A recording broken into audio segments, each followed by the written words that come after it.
주간 동안 평안했습니까?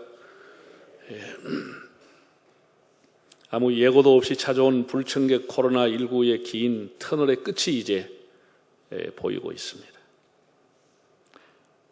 그러나 언제든지 세계적인 재난과 유행으로 찾아올 수 있다고 경고를 하는데 참 두려운 일입니다.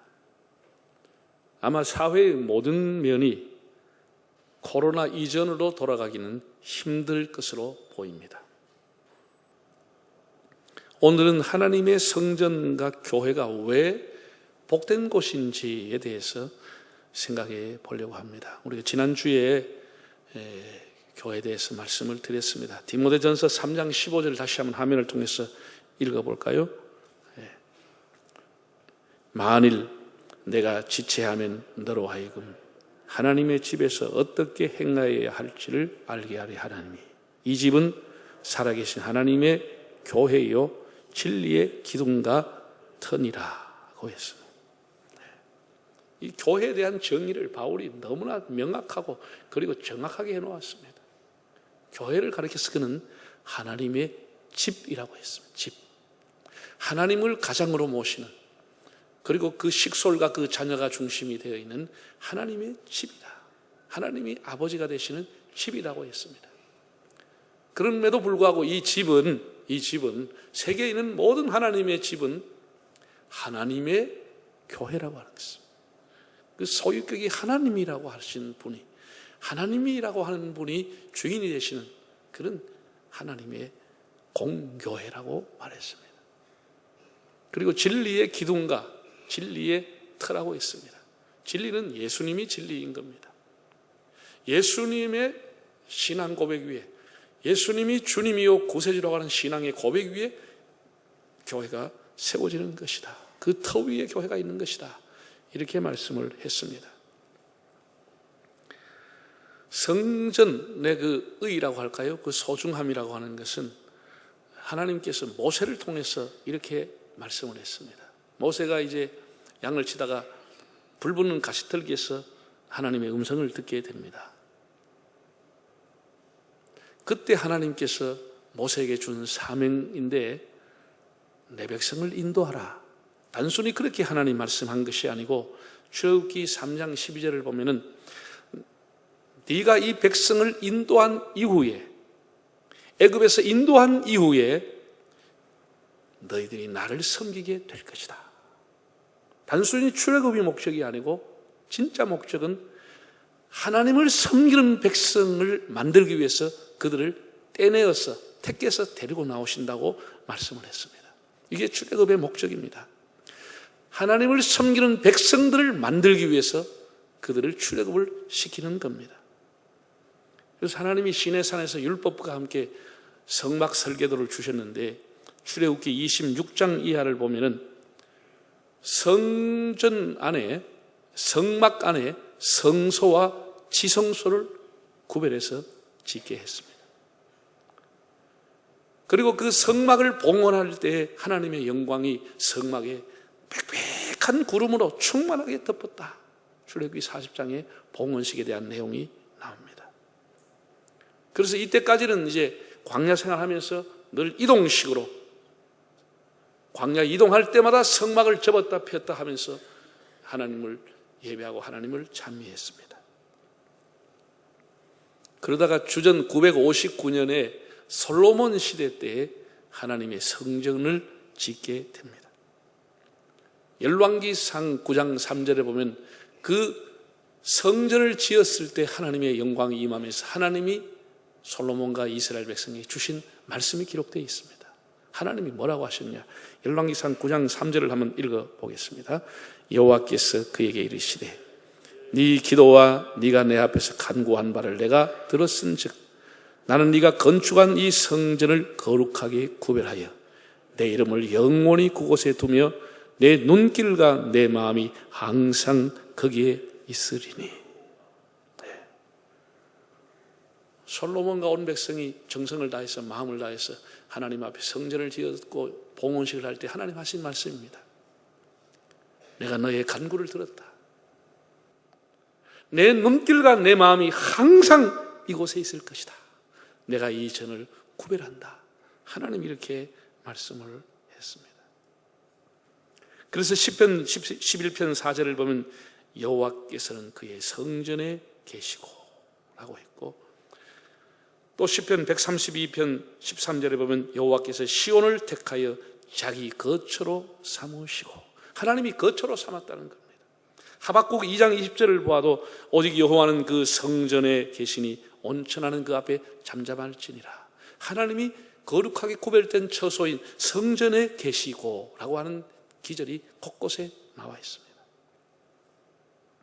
즉 하나님의 성전은 하나님이 좌정하시고 하나님이 거처를 삼아 자정하시고 하나님의 영광이 항상 머물러 있고 하나님의 눈과 마음이 있는 구별된 처소임을 알게 됩니다. 오늘 이제 본문에 보면 다윗이 하나님의 뜰에 대해서 이렇게 이야기를 합니다. 자, 본문 4절을 한번 다시 읽어볼까요? 4절입니다. 주께서 택하시고 가까이 오게 하사 주의 뜰에 살게 하신 사람은 복이 있나이다. 우리가 주의 집 곧 주의 성전의 아름다움으로 만족하리이다. 하나님이 택하시고 가까이 오게 하사 주의 뜰에 거하게 하신 사람이 복된 사람이다. 주의 뜰에 머물게 된 사람들, 주의 뜰 안에 살게 된 사람이 복된 사람이라고 말했습니다. 이게 뜰이라고 하는 것은 히브리어로 하체르라고 하는 단어인데, 담으로 둘러싸여 있는 마당, 담장에 둘러싸여 있는 마을, 이걸 뜰이라고 불렀습니다. 우리가 뜰이라고 해서 성전과 전혀 상관이 없는 게 아닙니다. 우리가 성경에 보면 뜰도 다 성전의 일부분이었음을 알게 됩니다. 레위기서 같은 데 보면은 번제문에 각을 뜨는 장소가 주의 뜰이었습니다. 제사장들이 제사를 드린 이후에 음식을 먹는 장소, 그 거룩한 음식을 먹는 장소도 주의 뜰에서 먹게 했습니다. 백성들이 서서 기도하고 백성들이 서서 찬양을 하는 것도 주의 뜰이었다. 이렇게 나와 있습니다. 시편 135편 5절을 보면 하나님의 뜰에 서 있는 너희여 여호와를 찬송하라.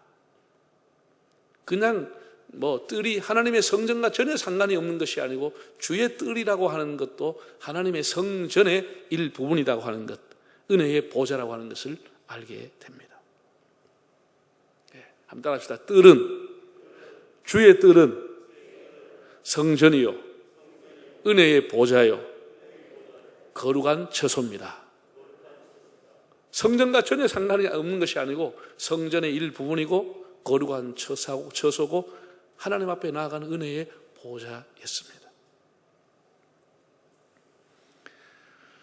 이런 것을 배경으로 이제 다윗의 시편 65편을 보면은 성전 뜰에 서 있는 자, 성전 뜰에 머무는 자가 얼마나 복된 자임을 알게 됩니다. 그럼 뜰에서 뭘 하느냐? 성전은 다시 말해서 뭘 하는 곳이냐? 이런 생각도 함께 하게 됩니다. 주의 뜰에서 뭘 하느냐? 첫째, 주의 뜰에서는 찬송을 합니다. 1절을 보면 하나님이여 찬송이 시온에서 주를 기다리나이다. 찬송이 시온에서 뜰에서 주님을 기다리나이다. 이렇게 고백하고 있습니다. 물론 우리 찬송이라고 하는 것은 혼자서도 얼마든지 부를 수 있습니다. 장소 가리지 않습니다. 집 안에서든지 차 안에서든지 산에서든지 운동장에서든지 걷기를 하면서도 얼마든지 찬송을 할 수가 있습니다. 그러나 찬송의 감격은 한 장소에 많은 성도들이 함께 모여서 한 분 하나님을 한 곡조로 찬양할 때 그 장엄함, 그 감격함은 이루 표현하기가 어렵습니다. 주의 뜰에서 뭐 하는 곳이냐? 하나님을 찬송하는 곳이다. 칼빈은 하나님의 백성으로서 필연적인 일은 찬송하는 일이라고 했습니다. 이사야 43장 21절에도 보면 이 백성은 내가 나를 위하여 지었나니 나의 찬송을 부르게 하려 함이니라고 했습니다. 악기라고 하는 것은 악기 자체를 위해서 만들질 않습니다. 연주하는 사람이나 혹은 악기를 듣는 사람을 위해서, 연주를 듣는 사람을 위해서 만드는 것이지 악기 자체를 위해서 악기를 만들지 않습니다. 자동차도 자동차 자체를 위해서 생산하지는 않습니다.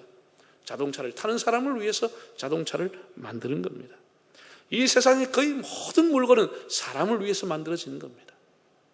사람의 유익을 위해서, 사람의 아름다움을 위해서, 사람의 건강과 사람의 장수를 위해서 다 물건이 생산이 됩니다.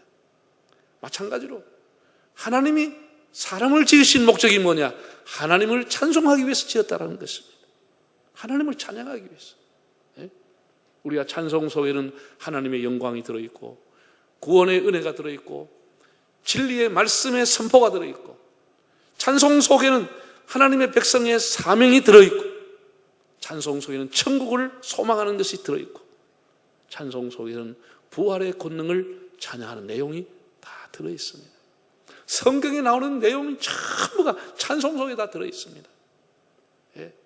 우리가 찬송가에 있는 내용을 부르지만 않고 믿기만 해도 그 사람은 구원을 받고도 남습니다.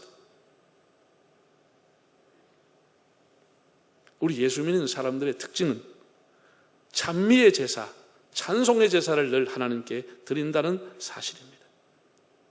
이 찬송은 80%, 90%가 하나님께 영광이 아니고 100% 하나님께 다 올라가는 것이 찬양이라고 하는 것입니다. 100% 올라가는 것. 성경을 보면 찬송 부를 때 적군이 물러가고, 찬송을 부를 때 옥문이 열리고, 찬송이 부를 때 하나님의 영광이 드러났고, 찬송이 부를 때 구원의 능력이 나타났습니다. 우리 교회 안에도 여러 찬양대, 찬양단, 기악단 여러 부서가 있었어. 우리가 하나님을 찬송하는 것, 교회 안에서 이보다 더 즐거운 일이 없습니다. 우리 모든 성도들은 천국의 찬양대원입니다. 여러분들이 어디에 있든지 우리의 삶의 자리에서 이 주의 뜰에서 특별히 하나님을 높이 높이 찬양하는 삶이 되시기를 바랍니다. 그 다음 두 번째 오늘 본문을 보면은 다윗이 주의 뜰에서는 기도를 드리는 곳이다 라고 표현했습니다. 2절에 보면 기도를 들으시는 주여 모든 육체가 주께 나아오나이다 고 했습니다. 이스라엘 백성들은 일과를 기도로 시작하고 기도로 일과를 마치는 사람들입니다. 이스라엘 백성만큼 기도를 가까이 하는 사람들이 드물지요. 기도는 프로그램이 아니라 그들의 삶이었습니다. 그들은 국가적으로 어떤 위기가 있을 때는 미스바 광장이라고 하는 곳에, 수문앗 광장이라고 하는 이 주의 뜰에 다 모여가 몇 시간이고 울부짖어 하나님 앞에 기도를 드렸습니다. 성전 안에는 아무나 들어갈 수가 없었죠. 그건 레위인이나 제사장들만이 구약시대에는 들어갈 수 있었지 성전에는 아무나 들어갈 수 없었습니다. 그래서 어디에 모이냐? 다 주의 뜰에 모여서 기도한 겁니다. 한나가 기도한 것도 주의 뜰이요, 다윗 왕이 히스기야 왕이 기도한 것도 주의 뜰입니다. 느헤미야가 기도한 것도 주의 뜰이었습니다. 그들은 레위인 지파가 아니었기 때문에 성전 안에 들어가지 못했습니다. 다 왕이지만 주의 뜰에 나와서 손을 들고 하나님 앞에 찬양과 기도를 드렸던 것입니다. 그래서 하나님이 내 눈과 내 마음이 항상 여기에 있으리라 이렇게 말씀을 한 겁니다. 만민이 기도하는 곳, 가부가 울부짖어 기도하던 곳, 세리가 가슴을 치며 애통해하던 것도 다 하나님의 뜰입니다. 모든 육체가 주께 나아오나이다고 했습니다. 사랑하는 여러분, 여러분들이 주의 뜰에 나와서 기도의 향기를 하나님 앞에 올리시기를 바랍니다. 기도는 이론도 아니고 기도는 이벤트가 아닙니다. 기도는 습관이요 삶이요 우리의 체험인 겁니다. 우리 신앙은 바로 기도인 겁니다. 우리 새벽이든 낮이든 밤이든 교회든지 집이든지 기도 시간은 절대 시간의 낭비가 아니고 공수표가 아닙니다. 우리 교회 역사가 이어가는 것은 기도하는 사람 때문에 교회 역사가 이어가게 되는 겁니다. 여러분, 기도로 시련을 극복하고 기도로 담장을 뛰어넘고 기도로 목회를 동력하고 기도로 자녀를 키우고 기도로 사업하고 기도로 승리하시기를 바랍니다. 한번 다 손들고 한번 따라하겠습니다. 평생 기도, 평생 축복. 할렐루야. 평생 기도하면 평생 하나님이 따라다닙니다. 하나님 따라오는 겁니다. 주께 고함 없는 고로 복을 받지 못하네. 사람들이 왜 복을 받지 못한다고요? 주께 고함이 없는 고로, 주께 기도하지 않기 때문에. 주께 고함 없는 고로 복을 받지 못하네. 사람들이 어찌하여 아랠 줄을 모를까. 그 찬송가 가사는 탄식하는 가사입니다. 탄식하는 가사예요. 왜 사람들이 복을 받지 못하느냐? 주께 고함이 없는 거로, 주께 기도하지 않으므로 복을 받지 못한다는 거예요. 사람들이 어째서 하나님 앞에 아뢰를 줄을 모를까? 왜 기도할 줄을 모를까? 주의 뜰은 기도하는 곳입니다. 마지막 세 번째입니다. 주의 뜰에서는 사죄의 은총을 받는 곳입니다. 3절에 보면 이렇게 기록했습니다. 죄악이 나를 이겨 싸우니 우리의 허물을 주께서 사하시리이다. 죄악이 나를 이겨 싸우니 우리의 허물을 주께서 사하시리이다. 조선어 성경을 보면은 우리가 지은 죄 힘겹도록 무거우나 당신은 그것을 씻어 주십니다고 되어 있습니다. 우리가 지은 죄가 힘겹도록 무겁지만 주님이 우리의 죄를 씻어 주십니다. 다윗은 죄악이 나를 이겼다고 표현했습니다. 그도 죄가 얼마나 무섭고 얼마나 두렵고 그 죄 때문에 얼마나 고통당하고 괴로운지를 알았습니다. 그래서 죄를 멀리하고 죄를 짓지 않으려고 힘을 쓰고 애를 썼습니다.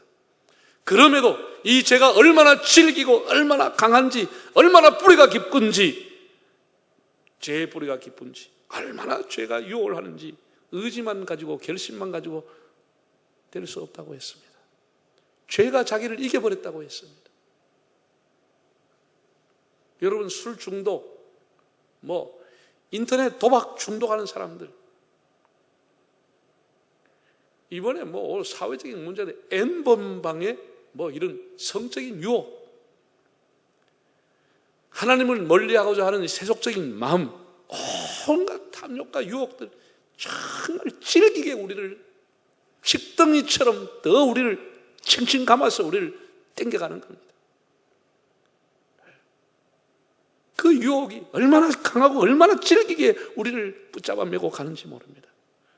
다윗 같은 사람도 죄에게 졌다라고 고백했습니다. 죄가 나를 이겨 싸우니 라고 했습니다. 허탈하지요. 후회스럽지요. 맥이 풀리죠. 자신감이 사라지지요. 자신의 무능을 절감하죠. 깊은 좌절로 그는 죄가 나를 이겨 싸우니, 죄 앞에 무너졌다고 통탄한 것입니다. 이렇게 죄 앞에 무너지고 애통함과 낙담하고 있을 때 그는 다시 용기를 내서 주의 뜰에 나아가 회개하고 애통할 때 하나님이 나에게 사죄의 은총을 주셨나이다 라고 고백을 했습니다. 용서함을 받은 감격이 주의 뜰에서 일어난 것입니다. 사죄의 기쁨, 주의 뜰에서 용서를 받았다고 그는 고백을 했습니다. 우리의 죄짐을 대신 지시고 십자가를 지신 어린 양 예수님, 먹보다도 더 검은 우리의 죄를 눈철처럼, 눈과 같이 양털처럼 희게 해주시는 주님의 은혜, 예수님의 뜰 안에서, 주님의 뜰에서 늘 사죄의 기쁨을 누리는 여러분 되시기를 바랍니다. 사랑하는 여러분, 그래서 오늘 이 말씀이 얼마나 귀한지, 그래서 바울이 주님의 뜰에 택함을 받은 사람이 얼마나 복된지를 말하고 있는 겁니다. 자, 4절을 우리 다시 한번 이제 읽어볼까요? 4절입니다. 주께서 택하시고 가까이 오게 하사 주의 뜰에 살게 하신 사람은 뭐가 있다고요? 복이 있나이다. 우리가 주의 집 곧 주의 성전의 아름다움으로 만족하리이다. 하나님이 택하시고 주의 뜰에 가까이 오게 하신 이 사람은 정말 복된 사람입니다 라고 고백을 한 겁니다. 거기는 주의 뜰에는 찬송이 있죠. 주의 뜰에 기도가 있죠. 주의 뜰에는 사죄함을 받는 기쁨이 있기 때문에 그 주의 뜰에 가까이 오게 하신 사람, 그 주의 뜰에 머물게 한 사람이 복된 사람이라고 했습니다. 여러분, 우리 예수 믿는 사람들은 아무한테나 절하지 않죠. 우상을 섬기는 사람은 아무나 보고 뭐 산을 보고도 절하고 달 보고도 절하고 태양 보고도 절하고, 우상을 섬기는 사람은 이상한 바위만 있으면 그만 그 앞에 가서 절을 하고 합니다. 우리 예수 믿는 사람은 아무데나 절하지 않습니다. 우리는 세상을 살아가면서 어떤 사람과의 관계에서 예의라든지 어떤 그런 걸 지키기 위해서 사람에게 뭐 절을 하지만은 우리가 하나님 외에는 고개 숙이지 않습니다. 절하지 않습니다. 물론 사람에게 절하는 것하고 하나님 앞에 절하는 것은 질적인 차이가 있죠. 예배라고 하는 것도 절하다라고 하는 단어에서 나온 겁니다. 하나님 앞에 절하는 시간이 예배하는 시간입니다. 왜 우리가 하나님 앞에만 고개를 숙이지요? 하나님만이 나의 왕이 되시고 하나님만이 나의 창조주가 되시고 그분만이 나를 통치하기 때문입니다. 이 세상의 어떤 권력자라도 내 인생의 불행을 막아주지 못합니다. 부모님이라 할지라도 내가 왜 아파하는지, 내가 왜 번민하는지, 내가 왜 괴로워하는지를 모르는 겁니다. 몰라요. 하나님만이 우리를 아시는 겁니다. 의사도 심리학자도 과학자도 인간을 모릅니다. 뭐 TV에 나와서 인간을 아는 것처럼 얘기하지만 큰 코끼리, 장님이 더듬은 것과 똑같은 겁니다. 사람 모릅니다. 자기가 자기 자신도 모르는데 남을 어떻게 알아요? 몰라요. 하나님만이 우리를 압니다. 왜? 그분은 우리를 지으신 분이기 때문입니다. 제가 오래전에 아끼고 사용하던 녹음기가 고장이 났어요. 늘 하던 건데 안 되는 거예요. 그래서 이제 전화번호를 다시 옛날에 찾던 안내부를 찾아보니까 어디 가서 하라고 하는 지사가 있어서 지사를 가서 보여줬더니 그 사람이 뜯어보더니 여기서는 뭐합니다. 본사로 보내시라고. 그래서 주소를 받아와서 본사로 보냈더니 거기에 깔끔하게 전에보다 더 깨끗하게 고쳐져 간 거예요. 여러분, 우리 인생이 내 마음에 끼어있는 먼지를 누가 떨어줘요? 내가 지난주에도 내가 늘 쓰고 있던 시계가 아침 일나있겠네 고장이 났어. 그래서 늘 고치는데 우리 집사님한테 가서 고쳐오라 그랬더니 금방 가서 먼지 털고 해가지고 가왔어요. 우리 내 마음에 끼어있는 먼지 누가 닦을 수 있어요? 내 마음에 멈추게 된 고장한 거 누가 고쳐요? 여러분, 하나님이 본사인 줄 믿으시길 바랍니다. 하나님은 지사도 아니요. 하나님은 본사야, 본사. 본사에 가면은 새 것처럼 고쳐가 오는 거예요. 새 것처럼 만들어 오는 거예요. 그래서 우리가 하나님만이 왕으로 모시고 하나님만 섬기는 겁니다. 지금 우리들은 예수님의 십자가의 은혜로 가까이 나오는 정도가 아니고 이 주의 뜰 정도가 아니고 성소와 지성소까지 담대하게 나오게 되었습니다. 예수님의 은혜로 우리는 그냥 담대하게 하나님 앞에 나오게 된 것입니다.